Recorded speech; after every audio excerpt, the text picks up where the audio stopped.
Right, hello everyone. So you may have seen my video, previous one, where I was on the mountain talking about my experience in the coaching I received from Jay, who's on the call right now, and that came from me burning out earlier this year, which I thought didn't exist, but it's something that is real and part of the mental being mentally aware of being burnt out.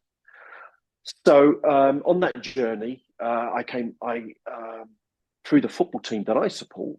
Jay's also the same follower, which is West Ham United, and there was a group of us. We went through the coaching, and it helped me overcome and understand what had been going on, and now I'm in a much better place.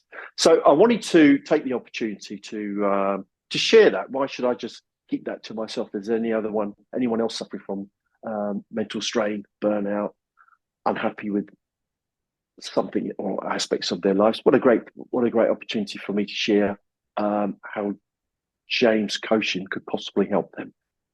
Tell us, how long you've been a coach? Well, before I say that, mate, just want to say thanks for doing this. It's very kind of you. It's been a lovely 6 months because, of course, we didn't know each other at all prior to that period. And since that, I'm based in Spain, for those just putting it out there for the next statement's reason. I flew over to meet up with this wonderful group of men. And I met Tony and his lovely son in East London, which is a place where we both grew up. And it was a wonderful experience, excuse me, wonderful experience to actually meet you in person. As I said to you off camera, your son is a testament to how you are as a father, mate. You're a good bloke, and it's been a pleasure working with you and the rest of the lads. In regards to coaching, so it's interesting because unofficially, I suppose my coaching journey actually started off in 2005 when I started working as a personal trainer. I ended up working. Right. I don't know if you remember when Fitness First were everywhere. They were like the Argos of gyms. So I started off in Woolwich. It was halfway between Woolwich and Plumstead. And I worked my way up into Tooley Street, which is the street in between London and Tower Bridge, where you got all the London dungeons. And in that, I think it's still there, you had the Cotton Centre, which was like the hub of Fitness First for the whole of Europe.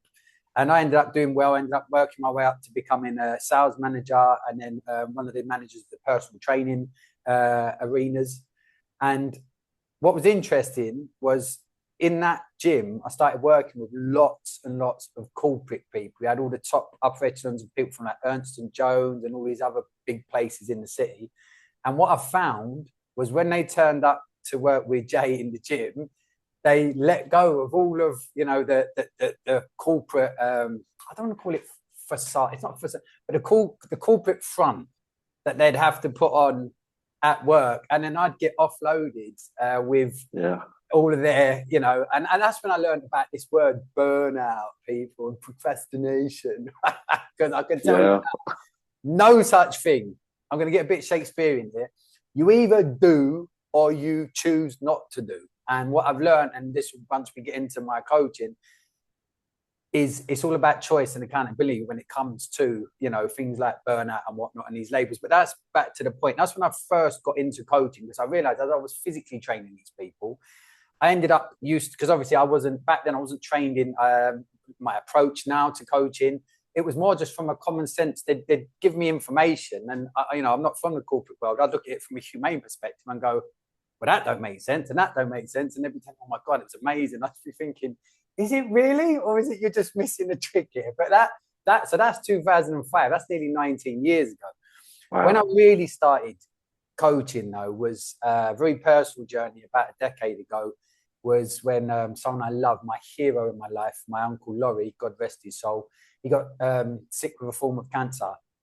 And that's when it really started, because after working with my uncle for pretty much the last decade, predominantly my client base has been people with terminal cancer, kids as young as 6, right up to adults in their 90s. And that's when I really learned I didn't know I was a coach at that point, but that's what I was doing. At that point, I started studying about the human body, how it responds to cancer. And I just went, I'm quite an OCD person. If I get sort of bee in my bonnet, I'm on it. And that's obviously I had a good reason to. When it's based from a place of love and wanting to help someone, obviously that was the drive I needed to really get into it. And then what happened was I ended up, it's a funny, I don't like this label, but to give it credence and this hopefully will hit home. When you're working with people that are dying, you get a different level of truth that you've ever been introduced to ever before in your life. And I've worked with many, many different people. In fact, there was a period where I had a client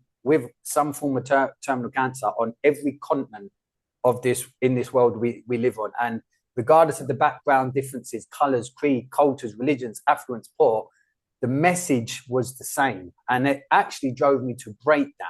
And it was in that point when I was having a full-on mental breakdown, I actually should have mentioned, I've actually worked and been trained in mental health for a long time due to one of my younger brothers. In fact, that's about 2 decades now, having a really bad mental breakdown when we were kids. So my point of bringing that up was when I started having this mental breakdown, I knew it was happening, but I just couldn't get out of it. I was telling myself I was stuck, which there's no such thing. And Jay, sometimes that's the problem, isn't it?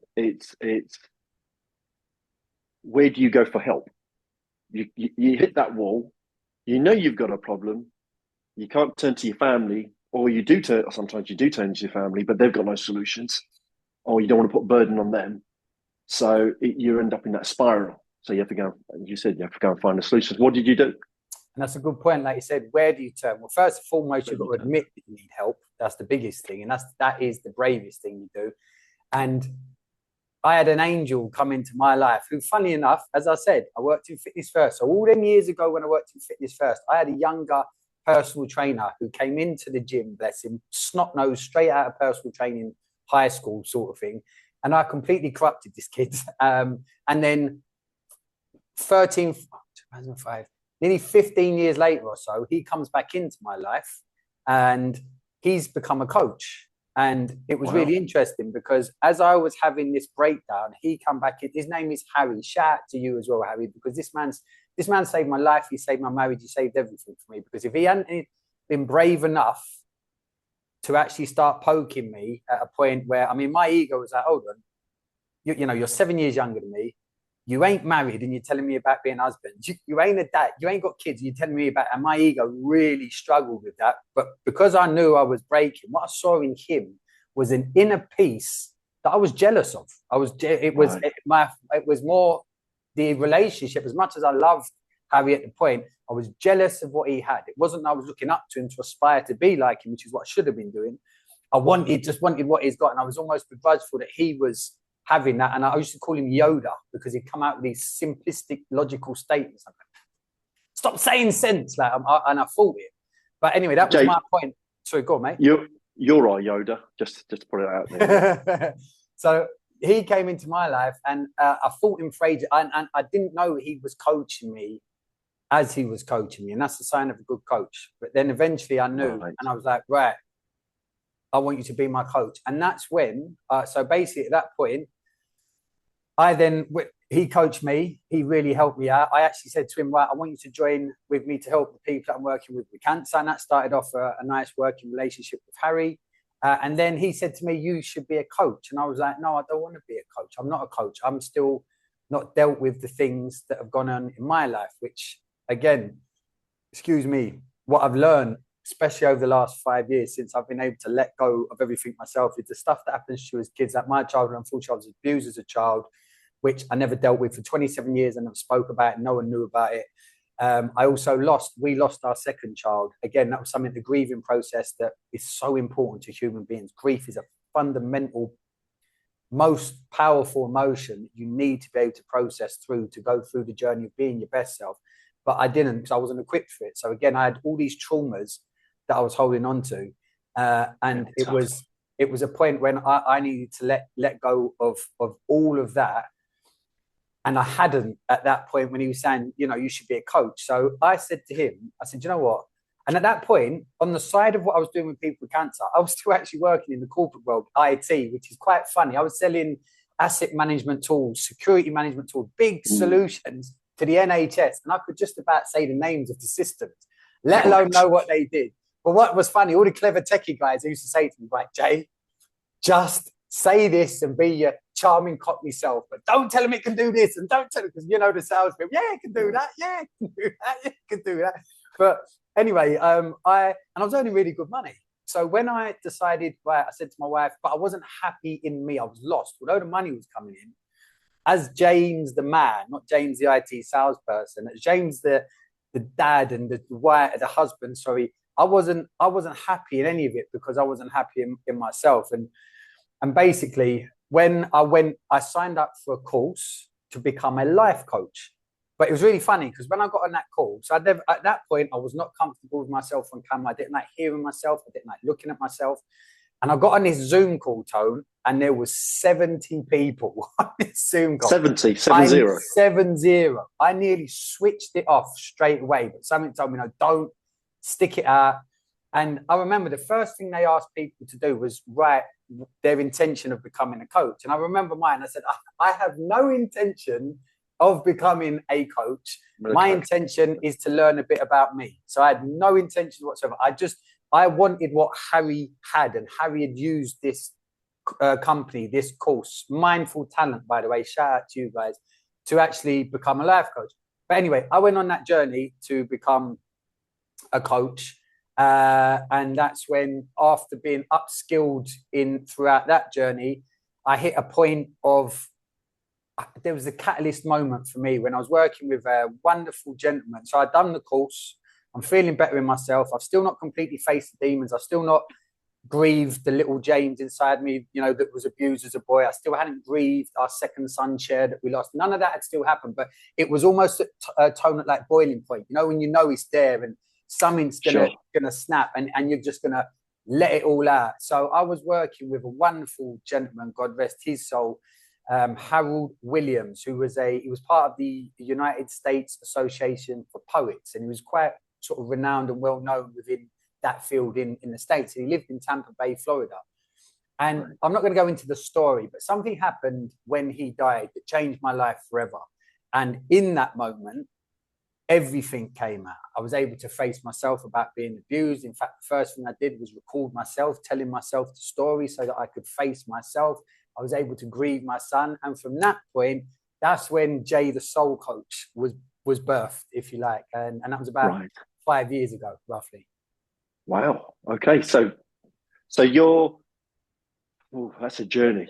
That's a long journey. That's a lot. You packed in, what was that, 10, 15 years? But the last 5, you've been real concentration of coaching, mindset, and that's when the pillars were born. So because over the last 5 years, that's when the pillars were developed, basically. Right, which then leads me on to, what areas of coaching do you cover? So your coaching practice you do today, what do you cover? Do you know what? I cover the human experience. And what I mean by that is, I've coached people with cancer. I've coached people from the upper echelons of some really big corporate companies. I've coached single mothers.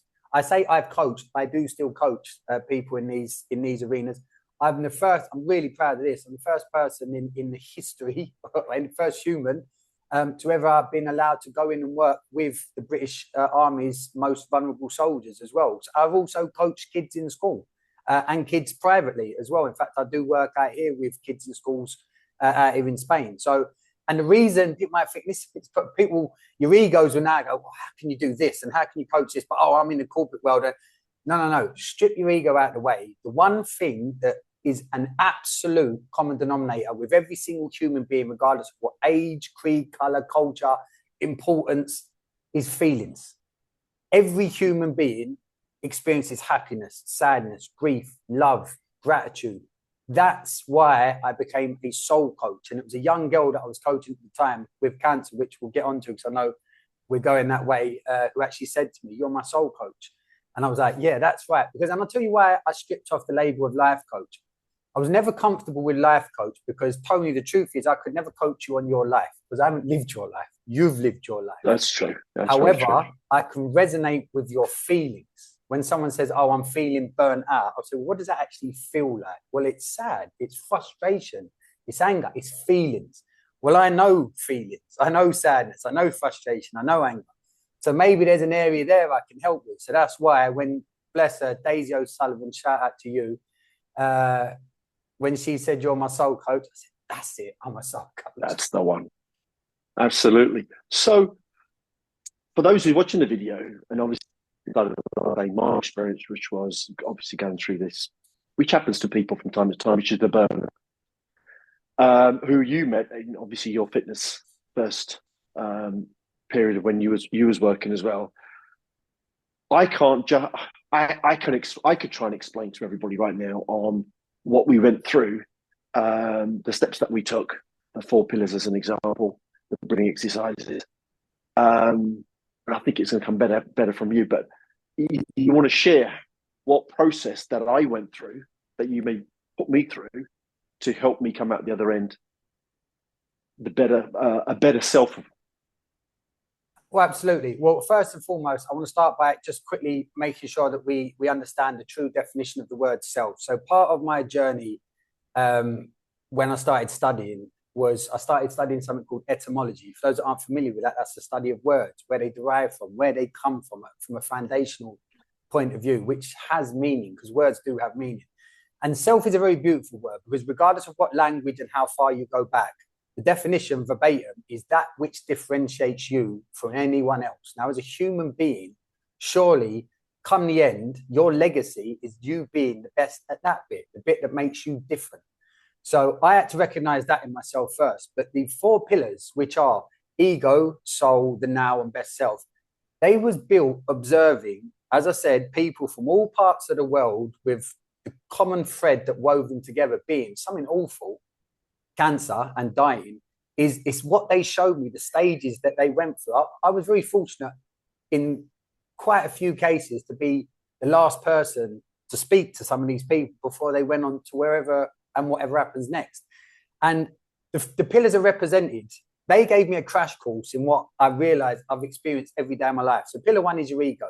70 to 80,000 thoughts every single day on average is what a human has. The way your thoughts work is they swing from past, worry, concern, shame, guilt. I know a lot about that stuff that you can't change, but yet you'll go from this place of fiction, which is what your past is now, to then swing into depicting a negative future based off that past that you can't change, and now everything's rubbish in the future as well. But somewhere in the middle, there's a now point. There's a point that is actually the present moment. And when I witnessed these people, and in those moments when they've been told you've got 2 weeks to live, you've got 6 months to live, you've got 6 weeks to live, you've got a year to live, they let go of their ego. And all that, why did I spend so much time worrying about the stuff I couldn't do? Yeah. And then all of a sudden, gosh, what do they want to do? If I've only got 2 weeks to live, so I want to be happy. Let me make choices that I'm going to be happy. And in that moment of conscious happiness as a choice, you become present in the now. We've all heard it. Live in the moment, be in the now. I used to think, what a load of waffle. If I see a sign up in a pub or anywhere else, or I don't even drink, I still go in pubs and whatnot, and I hear someone say that, I'll make sure I tip my hat or I'll salute them. I'll say, mate, you're right there. Because being in the moment, which is also backed by science, when you're in the now, it's the only time when you've got full control over all of your faculties, when you're in the present moment. And as soon as you hit that present moment now, you're not worrying, you're not concerned, you're not judging, you're not gauging. But that's your best self straight away, because you're content. Sorry, go on, mate. So an example, and we discussed this in the past, when you're on a mountain, which is a bit dangerous, yeah, a little bit dangerous. You have to be careful. It's all about being in that moment. You can't think about what should I cook for tea, or what happened in that meeting last week. So because you said it was to do with fear. You're sort of almost fear keeps you in the present because your instinct. So yeah, definitely. But at the same time, when you haven't got those. You're not up on a mountain. And you said 80,000 times you think a thought. 70 to 80,000 thoughts a day on average. Yeah, bearing in mind. Sorry, go on, Tone. Finish your point, please. I said mine's about 160,000. Yeah, I know, mate. I know, Mr. Excel. This goes too fast. Too many. My brain just it's overclocked, basically. But yeah, that's when your ego's just rife. Well, you're in the world of ego. When you're in that autonomous mode of unconscious thought, which is being stimulated by radios, television, colleagues, anything, you're not actually in the real world, because when the only time you can be in the real world is when you're in the now, when you feel assured, when you know you're not catering for something else other than your truth, when you've got a decision to make. Let's face it, on a daily basis, from the minute we open our eyes, we've got decisions to make, decisions with the other half, decisions with the kids, decisions with what time I've got to get to work. There's all the time, decision. When you take a step back and go, right, am I basing my decisions on things that have already happened, which means then I'm predicting things that are going to happen? Both, you're in Narnia, you're with Aslan. As soon as you bring it back to the now, in that moment, it's like, oh yeah, me, right? I feel like this. Because the thing is, the difference between a thought and a feeling, Tony, you could tell me, oh, Jay, I'm thinking this and I'm thinking that, and I can refute it. You go to me, Jay, I am happy. No, you're not, Tone. I am happy. I can't refute that. It's a feeling. It's real. It's in the moment. So that's the big difference. Yeah, it's cool. We're on the court, and it's about it is about being here right now. I suppose for me, from going through those 4 pillars that you just mentioned, yeah, it was going into calls and going into meetings and thinking, and based on the past, this is the ego kicking in now. Certainly of maybe a call that was bad. It could have happened last week, and it didn't go the way I wanted it to go. And after that meeting, I felt bad. I felt negative. I felt I didn't do good enough based on my standards, not someone else's standards, my own personal standards. And I took that feeling into the next meeting. I took it into the next meeting, which basically I'm already behind now. I'm already behind the 8 ball. I'm making it even harder for myself. And then it just got worse and worse and worse. And what I now do is I before I jump on a call, maybe I should have done it on this call, but before I jump on a call, I do take that moment to give myself this, what I think the right word is affirmation, telling myself that, yeah, you know what you're doing. You're a good guy. Trying to, and this is where I dip into my soul. So for me, ego's your negatives, your soul's all your great things about yourself. And sometimes you need to remind yourself about the good things about yourself to push that negativity down. And I'm going into equation mode now. Do it, Tony. So, ego plus soul equals now. Yeah, brings you to the present. It brings you to the present, and you go, oh, what was that episode of negativity? I feel okay now. Right, what do I need to do right this minute? And then you're present. And the more you do this, it brings you get towards the 4th pillar, which is your best self. So it just, and that ego never goes. And we've discussed that already many times as a bigger group. It's like the devil on your shoulder, whispering in your ear, saying, "You do it all. This is wrong. That's wrong." I mean, you take this week. I just got back from Poland. Spent 3 days in Poland for work, traveling around with one of our sales managers out there. It was a great week, really good, very soulful.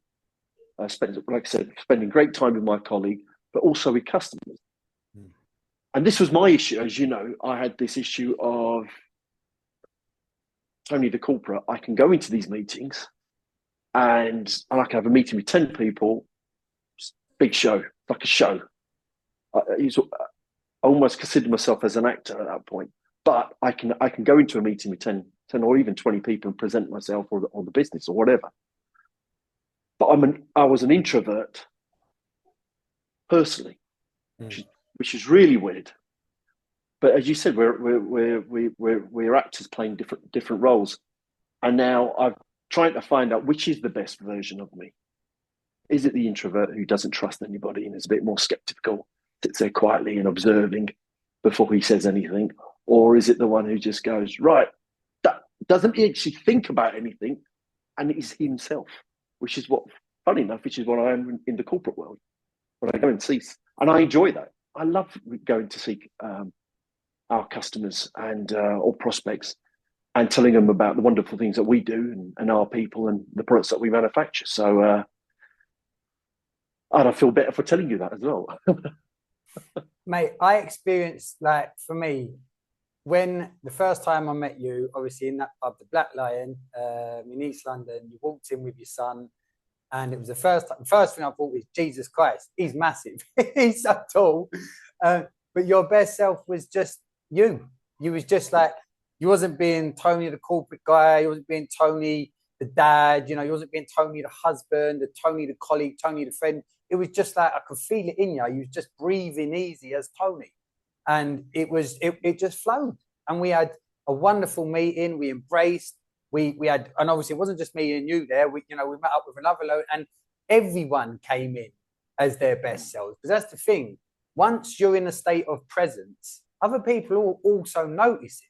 You know, sometimes you go into a room and there'll be someone, a man or a woman, and their energy, and there's nothing woo about this either. This is all backed in science. But their energy of being in the present moment is infectious, because you'll gravitate to want to talk to them. And then you walk away, and this is where the ego kicks in. You walk away, often the ego saying, oh, he's amazing, she's amazing. I can't be like that. But then soulfully, you could walk away going, do you know what? That was an amazing experience. I feel invigorated after that conversation. I held my own. I can do that. And that's the difference, is realizing that no one is better or worse than anyone else, because only you are yourself, which is something only you can be the best version of. And that's a fact. There's never been another one of you before. There's not another one of you walking around now, and there'll never be another one of you again. So fundamentally and factually, only you can be the best version of yourself. Yeah. You are unique and special, and you have to be enough. And that is sort of the premise of what I learned. And that's, you know, as you've experienced, is the whole coaching practice is telling yourself. You use the word affirmation. From a logical perspective, I affirm, I am enough. I am enough. I am enough. Yeah. Absolutely.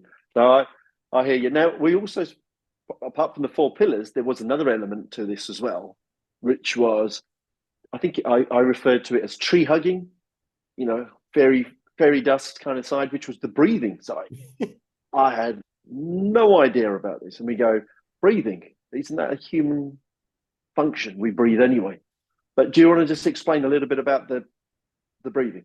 Right. So first and foremost, the importance of breath work from a non-perspective and of anything else other than Mother Nature. So guess what? Just like Tony said, you need to breathe. Now, you breathe on average about 22,000 times every day. Because we shallow breathe, because let's face it, no one likes a noisy breather, we only take in on average 30 to 35% of our lung capacity, which means there's a massive 65 to 70% void, which is big, of the one fuel source that invigorates, innovates, supplies energy to every single part of you. Now, considering you, Mr. Corporate World People, Mrs. Corporate World People, considering that every breath, even in that shallow 30 to 35% state, 20% goes to your brain, the part which you're sitting. Yeah, you might be in a sedentary position, but your brain's a muscle, and that's working all the time. Targets, meetings. You are denying yourself of the one fuel source that your brain absolutely needs to stop you from telling yourself you're procrastinating, to stop you from telling yourself you're burnt out. Because if your brain is fully fueled, which also means conscious, in the moment, present thinking, when you have them ideas where it just goes off the bat and you just know it as you do it, that's when you're in the moment. And the breath work will bring you into the present moment. It can't not do. Because if you are to consciously breathe, 22,000 times a day you breathe unconsciously, autonomously. As soon as you consciously fill up your lungs, guess what?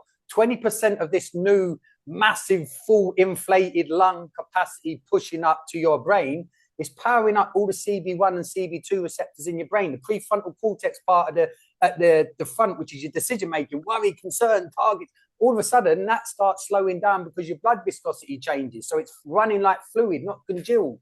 All of a sudden you go into this state of homeostasis, and now you're sitting at your desk, you're ready for that meeting, you're ready for that job interview, in a state of balance. Simple balance is referred to as homeostasis in the medical world. It just means body balance. And when you're in that state of body balance, you're going into that job interview as yourself, not to impress someone else. You're going to that meeting as yourself, not worrying about, oh, what's the outcome going to be? You're going in assured.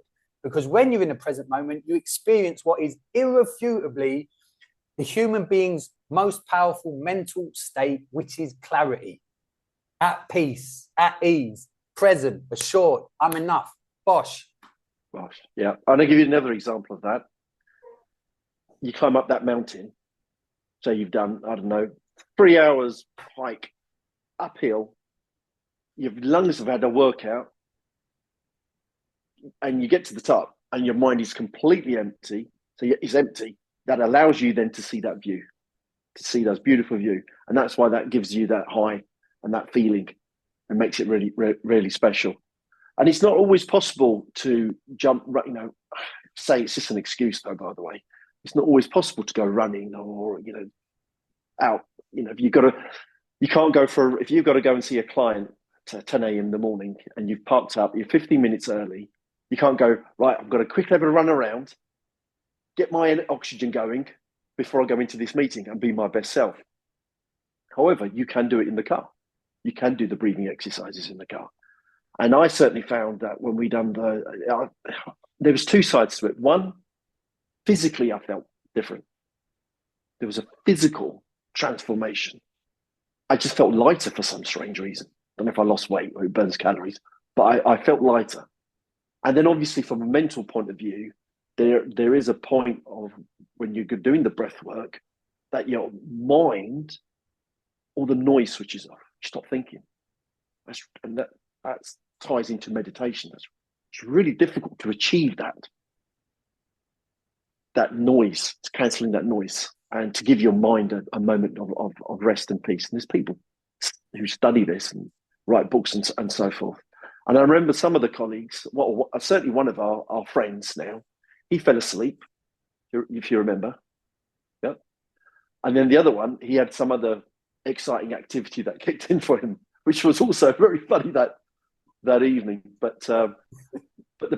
So how does this breathing time with the actually I'll let you explain it. How does the breathing time with the 4 pillars? Well, the thing is, breathing is one of the most natural things you can do as a human being. And again, it is breathing. There's no differentiators. Doesn't matter what color you are, where you are in society, what you do as a job. We all breathe. And there's a point to this. My pillars are based on you, him, her, him, she, all of them. You being equal to everyone else and feeling that way. Because when you feel that way, you perform better in everything that you do.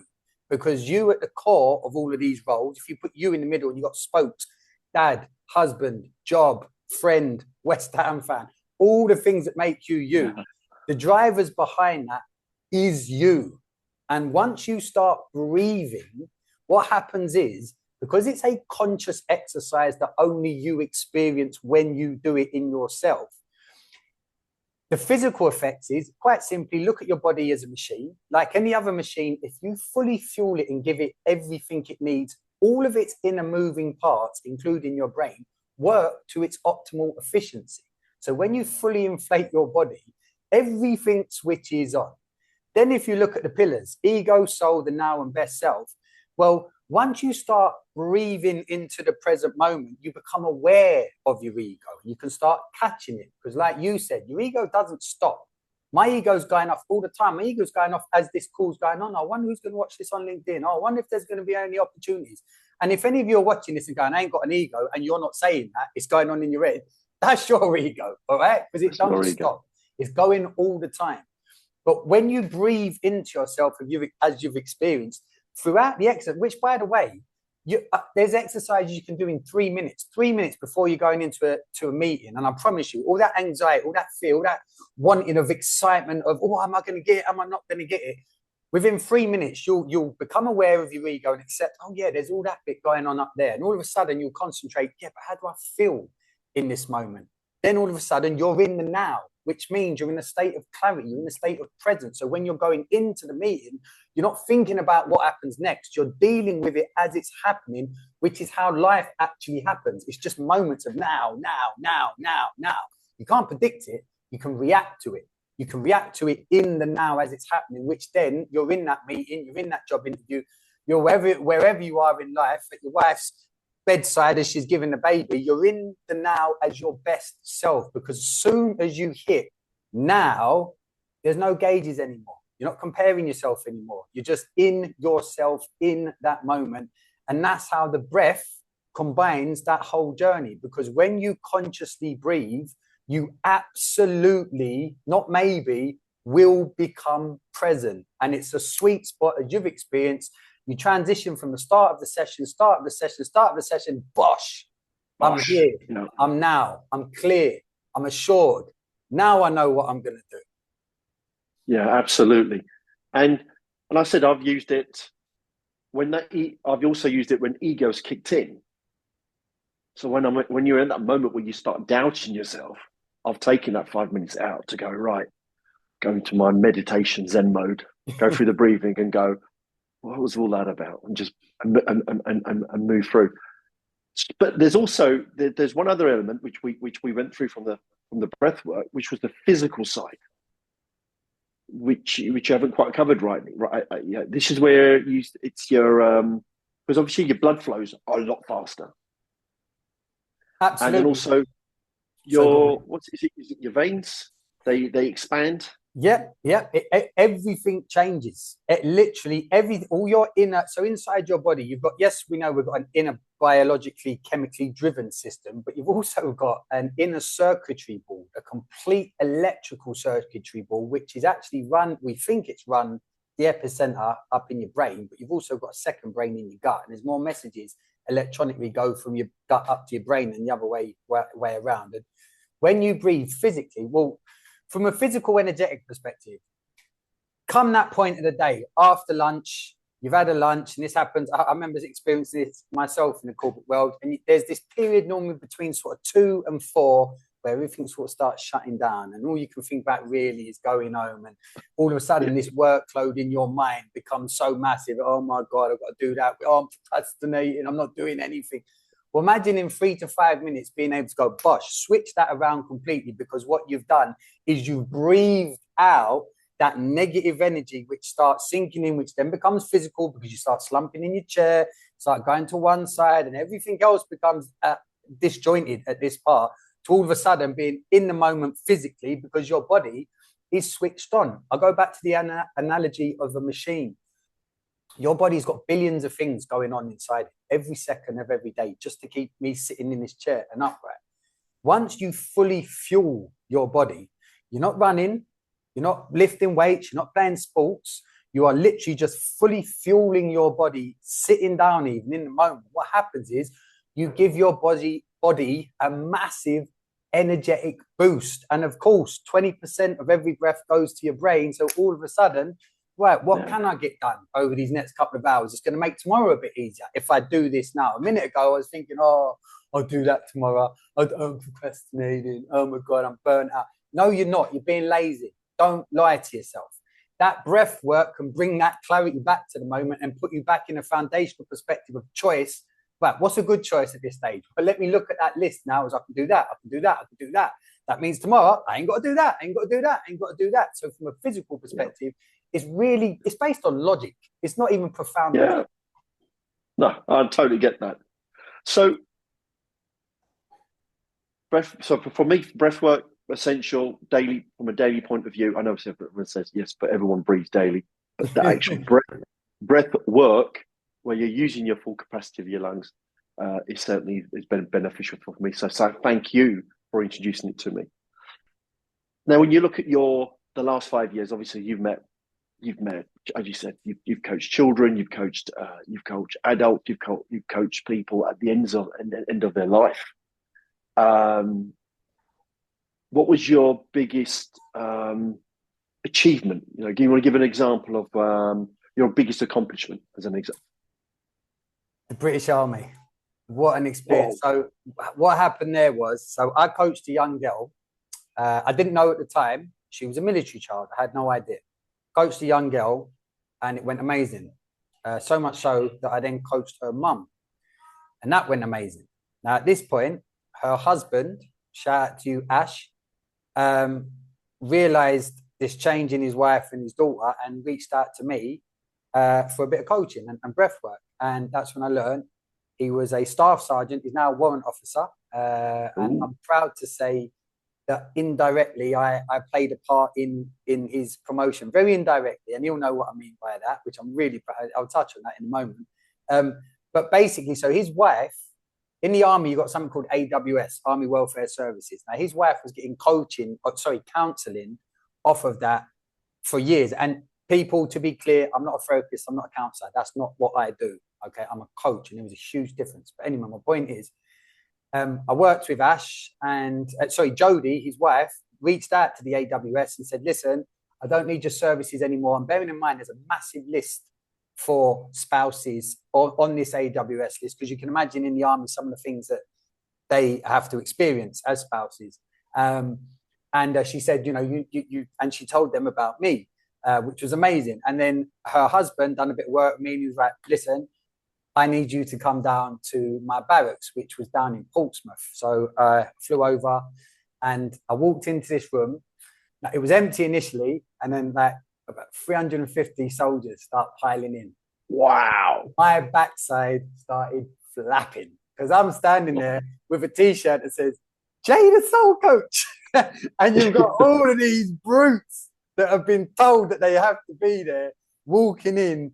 So you could clearly see, I know he was talking about it. Were they all were they kitted out? Oh, by the way, just a shout out to the Special Forces. Respect. Yes. But were they all kitted out with their boots and their blubber? Well, no, because the senior officers were, but this is what peed them off more. So I got invited down to a day where it was meant to be like a day off. And you can imagine from their perspective, it's on my day off. Wow. So they're in their normal clothes and they've been told to come in to see a soul coach, and you can feel that energy coming in. And obviously I had to be vetted. And actually, I want to make a point here about the breath work.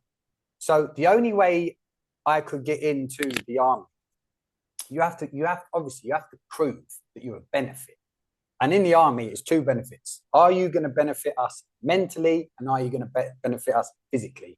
So Ash managed to do some blood samples, which you've seen, Tony. You've seen them, haven't you? Yeah, I've seen them, yeah. Where it showed before and after the effects breathwork and grounding, which we've not talked about, that's another conversation, has on the body, on the blood flow. And obviously, we proved this. I mean, it's, again, you look at a blood test, a blood test can't lie. So we actually show, and again, you've seen what I'm talking about. So anyway, when I'm in that room, and literally my ego at that started going, Jay, what are you doing?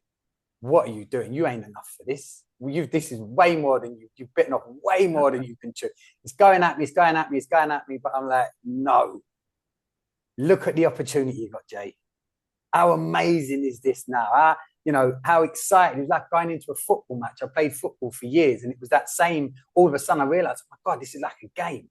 This is like that important game. And anyway, fast forward, come the end of that, they went from being, there was a moment at the end of that session where I brought them out of the breath work and the meditation, and it was just silent. In fact, there's a picture on the site, Tony. I don't know if you've seen on the gym pictures, there's that on the thumbnail is me doing a selfie, and behind me is all soldiers. Wow. Yeah, I took that moment to take a selfie because I remembered the feeling. But then my ego kicked back in. I thought, what if they come out of it now and they've just been quiet because they've been polite at this stage, and they was thought. So I'm just standing there and it was quiet. And then all of a sudden there was a couple of murmurs. Then there was more. And then there was like a wave. It's even giving me tingles now. There's a wave of, and then the next thing you know, it's just like chatter. People turn into the next. People are hugging each other. A lot of them are crying. Like it was this moment. Wow. And then all of a sudden I just heard this voice because someone had gone to get the commanding officer of the barracks. They'd said, you need to come over and see this. And all of a sudden, I didn't even know she was there. All of a sudden, you just heard this voice, like, bark out. I can't remember the name of the regiment, whatever the regiment was. What was it down in Portsmouth? I can't remember. But they said, did you enjoy that? And everyone was like, yeah. And that moment there. Yeah, that was special. I fought hard not to start burst out crying because it was like a real moment of validation. Like, I was like, yeah, Jay, you've cracked this because, you're... And you know what? Just listen to you what you're saying there as well. There are certain professions where you need to be in the now. Someone with a weapon, a soldier, protecting innocent people. They need to be in the now. They can't be thinking about something that's happened in the past or something that may not happen in the future. They need to be present. A doctor, when he's operating on someone, needs to be in the now. So you can see how breathwork can be really crucial for certain people in certain job roles, because it could be someone's safety or certainly someone's health at risk. But yeah, that must have been one hell of a experience. But with that, every experience, for every positive or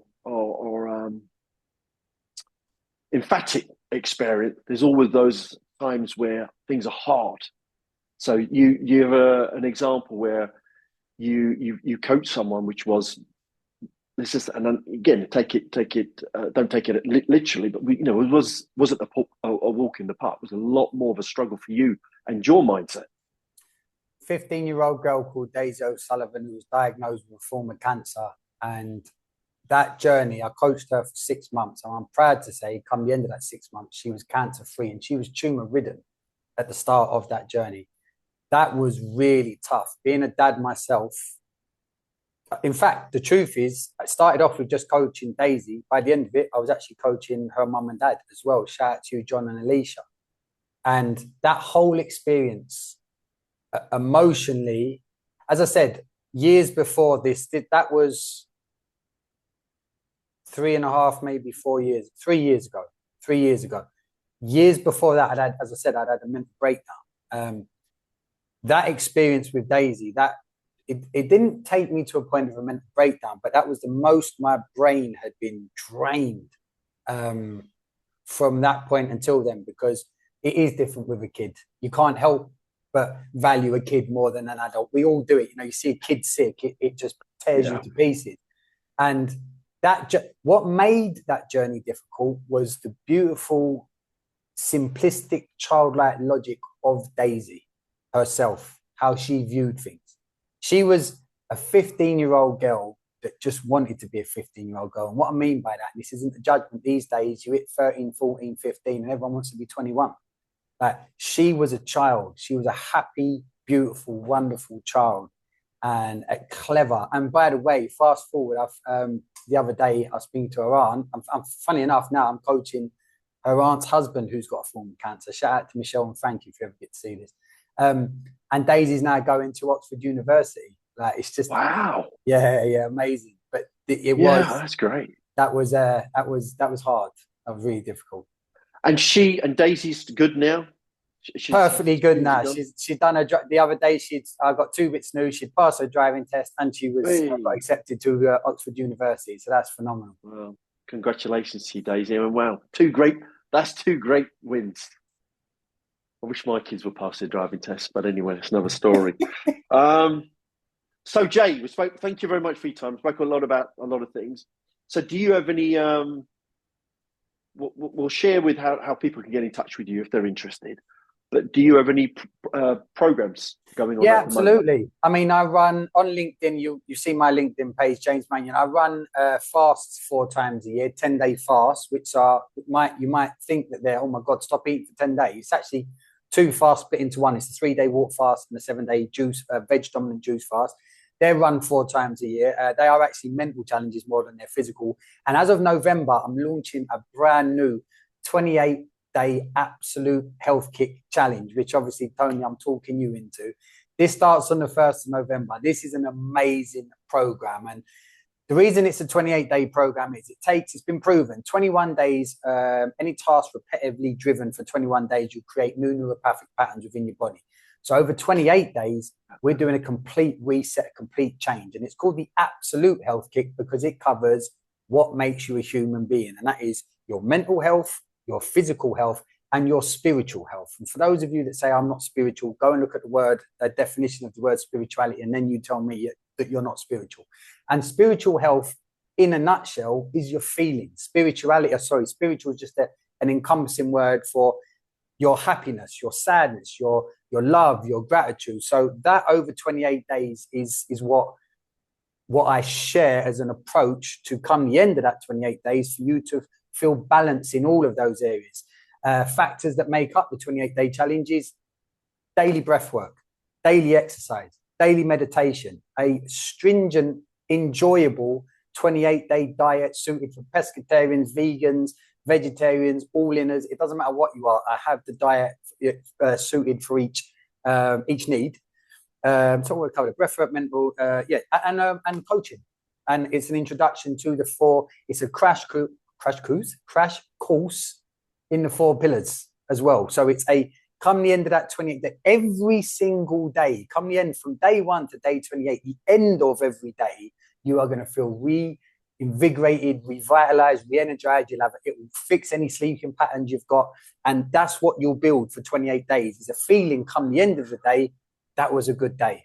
I'm happy with me today. And that is what the 28-day Absolute Health Kick Challenge is all about. And that's on the 1st of November.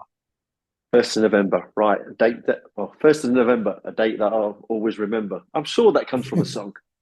I think it does, doesn't it? I can't remember. Maybe the people who are listening can put down. It's a remember. Is it the 5th of November? No, isn't the 5th that of November? We'll say the 1st, though. I'll take you up. I know like it was. It was Papa was a Rolling Stone. That's where it comes from. Before your time, Jay. Actually, before my time as well, to be honest.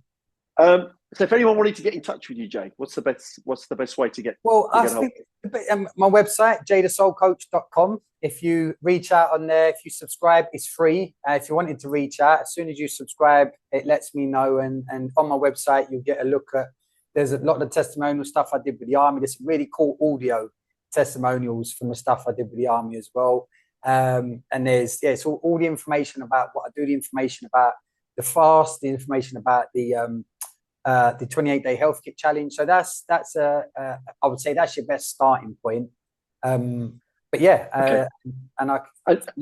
And so from a obviously the delegates, you highlighted one really subject that resonates with all human beings today in today's world, which is the cancer side.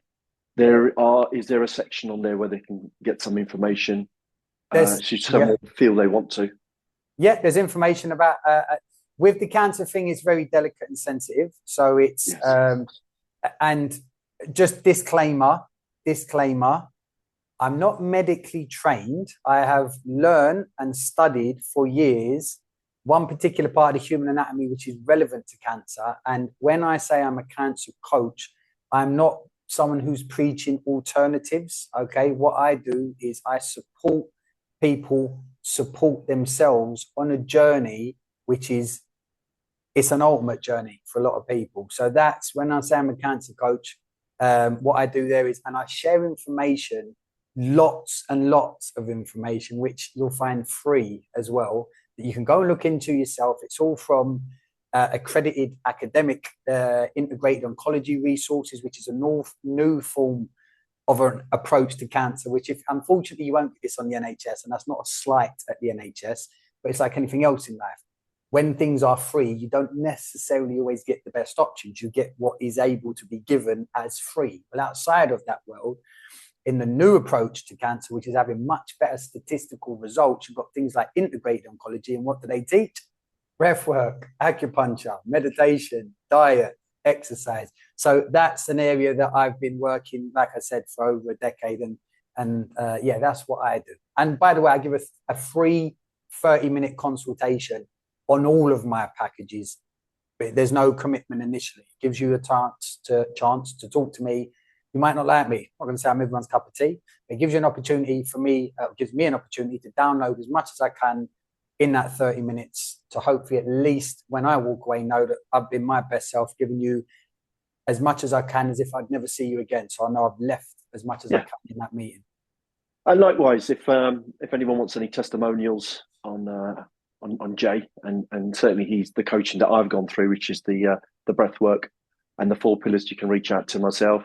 I'm sure, Jay, if anyone wanted any testimonials or speak to someone else who's been through some of your other coaching, you can arrange that. Absolutely, yeah. And all I can say is, I mean, if I go back now 15 years, I remember somebody at work who said that they had they took time out because they had mental stress, and because I was foolish and disrespectful, I'd say, I just went, that's nonsense.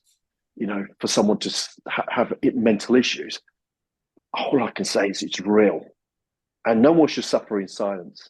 So, you know, speak to your loved ones. There are lots of resources out there where you can speak to people anonymously. God, that's a tricky word for me to say sometimes. Anonymously, and they can provide you support. And again, all I can say is thank you, Jay, for your coaching. Really appreciate it, and wish you all the best in trying to sell me your 28-day course. Yeah, mate. I'm sure you'll convince me. But you know, I look forward to working with the group, and it should be fun. Maybe we'll come back and we'll share a video in the future. And can you add I'll put a link below this. If you can put it up, the link, I'll send you the link. And if you click on that link, it will send you an invitation for, I'm giving a talk on the 3rd of September, which I believe is Tuesday, depending on when this goes out, it's the Tuesday. And it's at 7:30 p.m. UK time. It's on Zoom. If you want to turn up for that and have a listen, I go sort of just present. Can't believe I'm saying this. I'm doing a Tony. I present some slides. So I present some slides, and it's thanks to Tony, people like Tony who has. And I wanted to say thank you at this point for your friendship and your mentorship, your coaching in areas where I'm not, it's not my strengths. And I've put together a deck that I think even you'd be quite proud of. It's really colourful. It's very concise. So I'll be going through that on the 3rd of September. So yeah, thanks very much, mate. You're welcome. This has been a good chat. Yeah, absolutely. So thanks, everyone. Appreciate it. Jake, thanks again.